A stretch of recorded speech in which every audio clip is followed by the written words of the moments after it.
52nd जो स्थापना दिवस मना रहे हैं, ये गौरवमयी इतिहास जो कॉमरेड सुदेश ने आप लोगों के बीच में रखा है, जो हम सभी लोग यहाँ पर आज इकट्ठा हुए हैं या वो लोग जो आज यहाँ पर आ नहीं पाए हैं, हम सब मजदूरों को आज के समय में एक बात बिल्कुल स्पष्ट करने की ज़रूरत है। ये जो आज हम लोग लड़ाई लड़ रहे हैं वो लाल झंडे की लड़ाई, जिसमें दराटी और हथौड़ा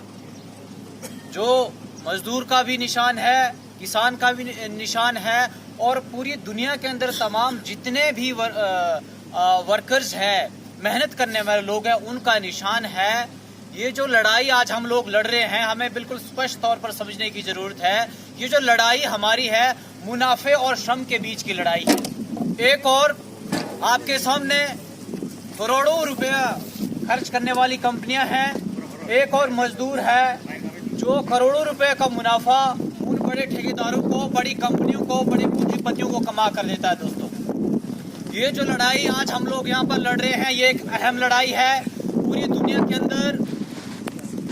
जो परिस्थितियां हैं वो बदल चुकी हैं। जो 18वीं सदी से शुरू हुआ ये संघर्ष है, जब इंग्लैंड के अंदर या यूरोप के कई देशों के अंदर उद्योग धंधे लगने शुरू हुए, उसके बाद एक जो मजदूरों की लड़ाई शुरू हुई, मजदूरों के हकों की लड़ाई शुरू हुई, जो काम के घंटे हैं उनको लेकर लड़ाई शुरू हुई, जो मजदूरों के काम करने का स्थान है वहाँ क्या स्थिति होगी, किस हालत में मजदूर रहेगा, क्या क्या मजदूर को बेनिफिट होना चाहिए, वो सारी चीजों की लड़ाई इस लाल झंडे ने पूरी दुनिया के अंदर शुरू की। ये आज जो मजदूर यहाँ पर बैठे हुए हैं, उन लोगों को भी ये समझने की जरूरत है, ये जो CITU centre of Indian trade union है, ये कोई आपको सिर्फ आपकी दिहाड़ी दिलाने वाला संगठन नहीं है, ये कोई गरीबी उन्मूलन का कार्यक्रम चलाने वाला संगठन नहीं है, ये कोई NGO नहीं है। ये वो संगठन है जिसने पूरी दुनिया के अंदर मजदूरों के हकों की लड़ाई की और 1917 के अंदर रूस जैसे इतने बड़े देश के अंदर अपनी सरकार भी कायम की। ये वो संगठन है, ये वो लाल झंडा है जो लगातार पूरी दुनिया के अंदर ये मजदूरों के हकों की लड़ाई लड़ते जा रहा है। जो चेन्नई से जो कॉमरेड सुदेश यहाँ पर बात रख रहे थे, जो चेन्नई से ये जो 1920-21 के अंदर आज़ादी के आंदोलन के दौरान भी ये संगठन शुरू हुआ था, वहाँ से शुरू हुआ था। एक गर्म इलाके से, एक प्लेन इलाके से वो संगठन शुरू हुआ, ये लाल झंडा शुरू हुआ है और आज आपके बरमौर के अंदर यहाँ पर ये लाल झंडा जो है अपनी मजदूरों की लड़ाई बिना हारे, बिना थके, बिना किसी कॉम्प्रोमाइज से आप लोगों के बीच में लड़ रहा है। दोस्तों, आज हम लोग क्या समझ पा रहे हैं कि हमारा जो मजदूर है उसको यही लगता है कि लाल झंडे का काम सिर्फ और सिर्फ ये थोड़ा बहुत आपका पैसा दिला दिया, थोड़ा बहुत आपका जो EPF बनता है, थोड़ा बहुत आपके जो काम के घंटे हैं ऊपर नीचे हैं उसको सही करना है, आपका जो भी अन्य तरह के दिन प्रतिदिन के कार्य हैं, मजदूरों की समस्या उनको ठीक करना है। लाल झंडे का काम सिर्फ यही नहीं है जो यहाँ पर मजदूर बैठा है। लाल झंडे का काम ये है कि ये जो समाज जहाँ पर असमानता है, जहाँ पर शोषण है, जहाँ पर एक गरीब गरीब होता जा रहा है, जहाँ पर एक अमीर अमीर होता जा रहा है, उस परिस्थिति को, उस जो सामाजिक व्यवस्था है, वो जो शोषण के आधारित व्यवस्था है, उस व्यवस्था के अंदर जो परिवर्तन करना है, ये लाल झंडे का काम है। इसीलिए हमने जो हमारे बीच में, मजदूरों के बीच में जो डिवाइड करने की जो कोशिश की जाती है, जो मजदूरों के सबसे बड़े आज तक के जो शिक्षक हैं व्लादिमीर इलियास लेनिन, जिसने मजदूरों के नेतृत्व में 1917 में रूस के अंदर अपनी मजदूरों की सरकार भी कायम की थी, वो ये कहते हैं कि मजदूरों के बीच में जो आपके शासक वर्ग की पार्टियां आप पर राज कर रही हैं, ये जो बड़े बड़े पूंजीपतियां हैं, जो बड़ी बड़ी कंपनियां हैं, मजदूरों की जो एकता है, जो मजदूरों का एका है, उसको तोड़ने के लिए आप लोगों के बीच में विभिन्न प्रकार के जीवों को छोड़ देंगे, विभिन्न प्रकार की रंग बिरंगी जो यूनियन को छोड़ देंगे, जिनका काम यही होगा कि मजदूरों के अंदर एकता ना बने, मजदूरों के अंदर को एकता है जो उसको तोड़ा जाए। इसलिए जो आपका बेनिफिट आज मिलने वाला है वो 2 या 3 महीने के पीछे चला जाए और उससे जो है कंपनी को लाभ हो और मजदूरों को उसका नुकसान हो। इस चीज से हर एक जगह पर हम लोग ये बात करते हैं कि जो कंपनी के अंदर जितने भी मजदूर हैं उन सभी मजदूरों को यूनियन के अंदर आना है और हर एक मजदूर को यूनियन के अंदर आना है। और वो एक ही यूनियन है, वो लाल झंडे की यूनियन है, जिसने पूरी दुनिया के अंदर भी लड़ाई लड़ी है, आज पूरे भारत के अंदर भी लड़ाई लड़ रहा है, जो हर एक गरीब के लिए लड़ाई लड़ रहा है, जो आज शोषित है, दबा कुचला है, पिछड़ा हुआ है, वो हर एक के हक की आवाज जो है उठा रहा है। वो सिर्फ रुपए की आवाज नहीं उठाता है, वो समाज के अंदर भी जो ऊंच नीच की व्यवस्था है, जो समाज के अंदर जो गलत होता है, आपके आसपास जितनी भी घटनाएं गलत होती हैं, जहां इंसान के हाथों इंसान का शोषण होता है, उसके खिलाफ ये झंडा हमेशा ही बुलंद है, उसके लिए हमेशा ही ये झंडा आगे आता है और इस शोषण पर आधारित व्यवस्था के खिलाफ जो लड़ाई लड़ रहा है। आज पूरे देश के अंदर परिस्थितियां खराब हैं, बद से बदतर होती जा रही है, सरकारों के मजदूरों के जो अधिकार है वो छीन लिए जा रहे हैं। आज मजदूरों की हालत गंभीर की जा रही है। पूरी दुनिया के अंदर जहां 6 घंटे के लिए जो है मजदूर लड़ाई लड़ रहा है, वहीं भारत जैसे देश के अंदर जहां 8 घंटे का रोजगार था, उसको भी बढ़ाकर आपको 12 घंटे कर दिया जा रहा है। तो ये जो शोषण की व्यवस्था है, नई नई रंग बिरंगी नए नए तरह के जो आपके काम, आपके मजदूरों को जो नए नए तरह से जो मजदूरी दी जा रही है, आपके इसी प्रोजेक्ट के अंदर 3-4 तरह के जो मजदूर हैं, कुछ PRW, कुछ DM, कुछ डिमका, कुछ फलाना, कुछ JSW का कुछ आउटसोर्स कर दिया, अलग अलग तरह की जो मजदूरी हर एक प्रोजेक्ट के अंदर लोगों को जो है मजदूरों को दी जा रही है। एक तरह की जो व्यवस्था होनी चाहिए थी इसी सिस्टम के अंदर वो नहीं दी जा रही है। सरकारी दफ्तरों के अंदर अगर हम लोग देखेंगे, कोई किसी को आउटसोर्स किया जा रहा है, किसी व्यक्ति को फिक्स टर्म पर जो है रखा जा रहा है। एक टेबल के आगे जो है जो 20-25 सालों से व्यक्ति काम कर रहा है, उसको जो है 60,000 रुपए पे है, और उसी के टेबल के सामने एक दूसरा व्यक्ति अभी जो रिक्रूट हुआ है, उस ऑफिस के अंदर आया, उस व्यक्ति को जो है 6,000 से 12,000 के रूप में जो वेतन दिया जा रहा है। तो इस तरह की जो असमानता आज के समय के अंदर जो हमारे देश के अंदर फैली हुई है, मजदूरों का शोषण जो लगातार हो रहा है, उसके खिलाफ जो लड़ाई लड़ना हम सब लोगों का फर्ज बनता है। आज हम लोग यहाँ पर आते हैं, बार बार आप लोगों के बीच में आते हैं, अपनी बात रखते हैं आप लोगों के बीच में। जो हम लोग बातें बोल रहे हैं, उन बातों को मजदूर वर्ग को समझना है। ये मजदूर वर्ग की शिक्षा है। जिस मजदूर वर्ग ने जो है अपनी सरकारें कायम की, जिस मजदूर वर्ग ने जो अपनी लगातार लड़ाइयाँ लड़ी, जिस मजदूर वर्ग ने जो है शहादतें दी, आपके यहीं से साथी बाबूराम जी थे, जिसको कंपनी के गुंडों ने यहाँ ढको के अंदर मारकर जो है रावी नदी के किनारे फेंक दिया। तो वो इस लाल झंडे का इतिहास है। ये लाल झंडा सिर्फ लाल झंडा इसलिए नहीं है कि इसका रंग जो है लाल है या मजदूरों ने इसे बनाया है। ये मजदूरों की लड़ाई से, मजदूरों के संघर्षों से, मजदूरों के जो संघर्षों के दौरान लोगों को जो है फांसियों पर चढ़ाया गया है, मजदूरों को जो है मजदूरों की हत्याएं की गई है, उस खून से जो ये झंडा लाल हुआ है। इसीलिए आप सब लोगों ने इकट्ठे होकर इस चीज की जो है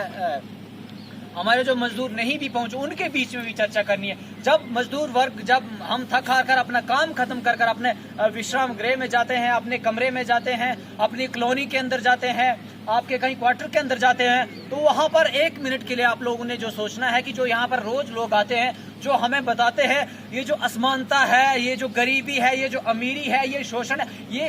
ये चीज है क्या? ये जो अमीर है वो अमीर ही होता क्यों जा रहा है? जो गरीब है वो गरीब ही क्यों होता जा रहा है?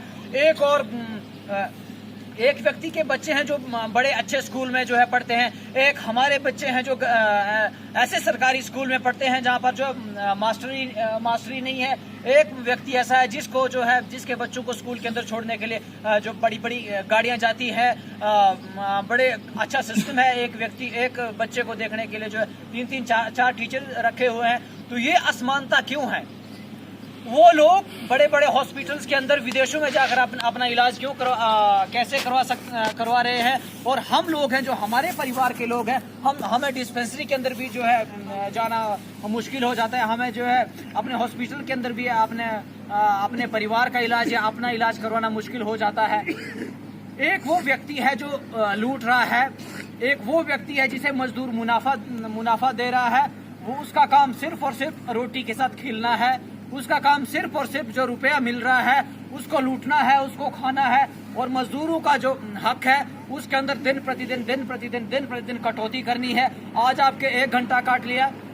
कल आपका 1 दिन काट लिया, कुछ आपके ईपीएफ से आपसे लूट लिया, कुछ एक आपके 3, 4 साल 5 लगा लिए तो ग्रेचुटी से कुछ जो सफाया कर दिया, कुछ आपकी छुट्टियां जो आपकी प्रोजेक्ट के अंदर बनती हैं या कर्मचारी की किसी की बनती है उससे लूट दिया। तो ये करोड़ों रुपए का जो मुनाफा ये जो कंपनियां खाती है उसके खिलाफ उसके हलक तक अपना हाथ डाल के, उसके गले के अंदर जो हाथ डाल के जो निकालने वाली यूनियन है और मजदूरों के हाथ पर उस मुनाफे जो उसके हक को रखने वाली यूनियन है वो एक है, वो ये लाल झंडे की यूनियन है जो लगातार संघर्ष कर रही है इस शोषण के खिलाफ, इस जुल्म के खिलाफ, इस लूट के खिलाफ, इस चोर बाजारी के खिलाफ जो लड़ाई लड़ रही है दोस्तों। इसीलिए जो 50 और 52 वर्षों का जो CITU का जो centre of Indian trade union है उसका जो संघर्ष है वो यूनियन है जो 1921-22 के अंदर बनी या जो उसके आजादी के बाद बनी, वो यूनियन आज पीछे हट गई हैं। और CITU को जो 50 और 52 साल की जिसका जीवन है CITU यूनियन का, वो एकदम से तीखे तरीके से मजदूरों के हकों को लड़ते हुए, कुर्बानियां देते हुए वो यूनियन आज जो है हर एक देश के हर एक कोने के अंदर जो मजदूरों की लड़ाई लड़ रही है। ये उपलब्धता है CITU की इस लाल झंडे की जिसने बिना कोई कॉम्प्रोमाइज किए हुए मजदूरों के हकों की लड़ाई लड़ी है, तो मजदूरों को उसके हक दिलाए हैं, चाहे उसके लिए अपनी जान भी देनी पड़े। आज मंडी के अंदर हमारे साथी जो है 2 सालों से जेल के अंदर है, 2 सालों से मजदूरों की लड़ाई लड़ते हुए अभी जेल के अंदर पड़े हुए, और देश के कई जेलें हैं जहां पर आज भी CITU की जो लड़ाई लड़ने वाला है, इस लाल झंडे की लड़ाई लड़ने वाला व्यक्ति है, आज भी जो है जेलों के अंदर जो है बंद पड़े हुए हैं। तो ये संघर्ष है, ये CITU का संघर्ष है, ये लाल झंडे का संघर्ष है, ये मजदूरों की एकता का जो प्रमाण है कि आज ये लाल झंडा लगातार इस देश के अंदर मजदूरों के हकों के लिए लड़ाई लड़ रहा है। ये जो शोषण पर आधारित व्यवस्था है उसको जड़ से उखाड़ने के लिए CITU क्या बोलता है? CITU बोलता है कि ये सिस्टम चलेगा ही नहीं, ये फेल सिस्टम हो चुका है। जहां ये पूंजीपति और गरीब और अमीर का सिस्टम है, ये तुम्हारा फेल है, ये सड़ा हुआ सिस्टम है, ये गला हुआ सिस्टम है, ये एक जोंक की तरह है जो एक इंसानी शरीर के अंदर लग जाती है और उसका खून बार बार चूसती है। तो ये वो जोंके हैं, ये जो अडानी अंबानी, ये जो बड़ी बड़ी कंपनियां हैं, ये वो जोंके हैं जो एक मजदूरों के जो शरीर पर लग जाती है। जब तक उसका खून जो है खींच ना ले उसके शरीर से, तब तक ये जोंके आपके पीछे लगी रहती है, और जब आप लोग उसको जो है खींच कर बाहर फेंकते हैं तो वो एक लाल झंडे की ताकत होती है कि इतनी बड़ी बड़ी जो जोंके हैं, इतनी बड़ी बड़ी जो मछलियां हैं, ये जो छोटी मछलियों को, जो मजदूरों को जो लूट रही हैं, खा रही हैं, दिन प्रतिदिन उनका खून पसीना जो गबन कर रही है, उसके खिलाफ जो है ये लड़ाई जो CITU की लाल झंडे की है वो हम लोग लड़ रहे हैं, लगातार लड़ रहे हैं, और आने वाले समय के अंदर भी हम लोग इस लड़ाई को लड़ते रहते हैं। यूनियन के अंदर हम लड़ाइयाँ लड़ते हैं, कईयों में जीतते हैं, कईयों में हारते हैं, कईयों में कुछ नहीं बनता है, लेकिन इसका मतलब ये नहीं है कि ये जो लास्ट था ये आखिरी था। आज लड़े हैं, नहीं मिला है, कल फिर लड़ेंगे।